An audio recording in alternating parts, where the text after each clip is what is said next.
عليكم ورحمة الله وبركاته، أهلا بكم معانا في فيديو جديد. إن شاء الله النهاردة هتكلم عن مباراة تونس والبحرين في بطولة كأس العالم لكرة اليد 2023 المقامة في بولندا والسويد.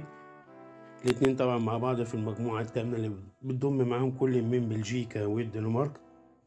مباراة تقام إن شاء الله يوم الجمعة 13/1 الساعة 7 مساء. طبعا مباراة تبقى قوية، إن كان حظوظ المنتخب التونسي أكبر من حظوظ المنتخب البحريني.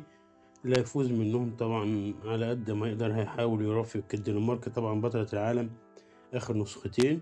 بلجيكا برضو فريق قوي، فاللي هيفوز منهم يعني نوعا ما هيضمن مركز تاني أو تالت. الرابع طبعا هيضطر يبقى آخر المجموعة يلعب على بطولة كاس كده، الرابع بيلعب بطولة عاملة زي الكاس كده لوحدها. وبالتوفيق للمنتخبين العربيين، والسلام عليكم ورحمة الله وبركاته.